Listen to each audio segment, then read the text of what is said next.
While the federal government prepares for Hurricane Florence, President Trump is talking about one of last year's big storms. As John Yang reports, the president is defending the response to Hurricane Maria, which devastated the U.S. territory of Puerto Rico.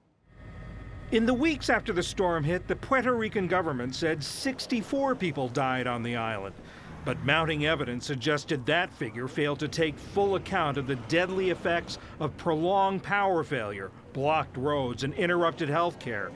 Studies estimated the death toll ranged from 800 to more than 4,600. Puerto Rico Governor Ricardo Rossello commissioned George Washington University's Public Health School to look into the question.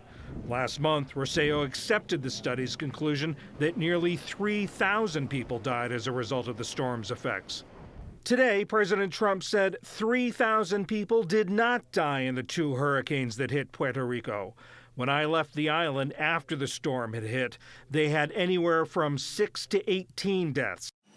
In fact, when Air Force One left Puerto Rico, the death toll stood at 45. Mr. Trump said the higher estimates were done by the Democrats in order to make me look as bad as possible. If a person died for any reason, like old age, just add them onto the list.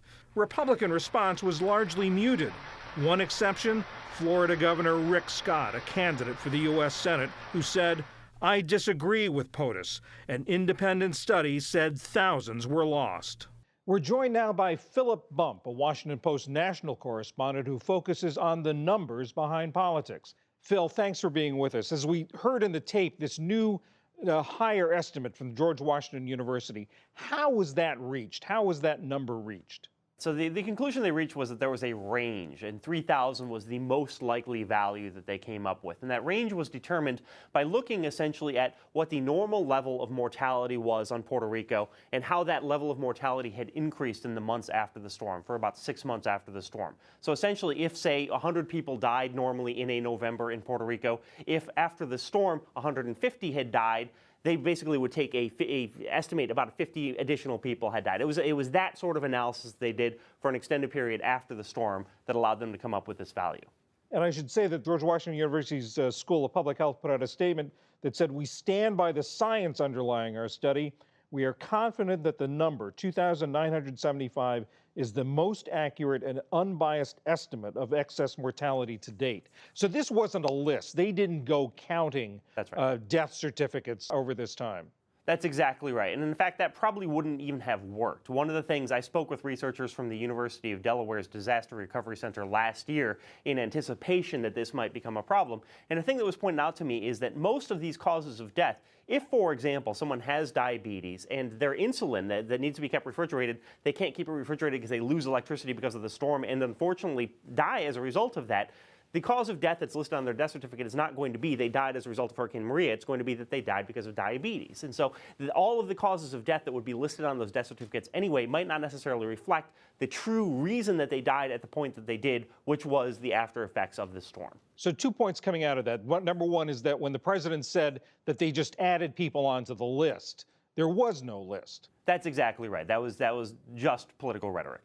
And secondly, you've written a lot about the complexities of reaching death tolls, figuring out death tolls after natural disasters. And you talk about that sort of the direct effects of people, deaths from direct effects, and sort of the indirect effects. So the direct effects of dying from the storm are, for example, going outside during the storm and having a tree hit you in the head, being in your home and having a flooding and drowning as a result of it. We're pretty familiar with those direct effects, obviously lamentable and tragic.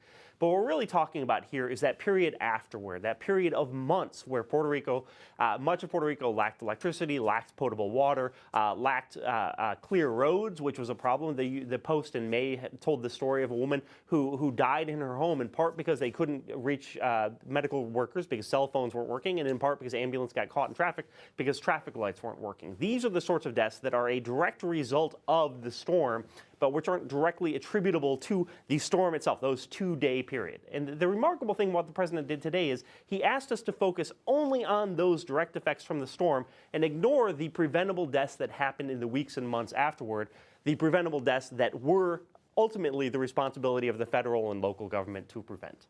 And you said, you tweeted this afternoon that when you spoke to researchers last year, they were concerned about how President Trump might use this sort of uncertainty about the exact number for political reasons. Well, I wouldn't say that they expressed that they themselves were concerned how Trump would do this, but they did note that it was not uncommon for death tolls from these sorts of disasters to become political footballs. And as part of our conversation, I was upfront when I spoke with them that this could be something which could be politically problematic down the road. And so we had a conversation in which they noted that these things are never able to be pinpoint accurate simply because of the way that these deaths occur. And as a result of that, they often become subject to political machinations. It's unusual, however, that we see that in the United States. After Katrina, for example, there wasn't much debate. There was an accepted figure that I will note was calculated in much the same way that this one was. Philip Bump of the Washington Post, thanks so much for being with us. Of course.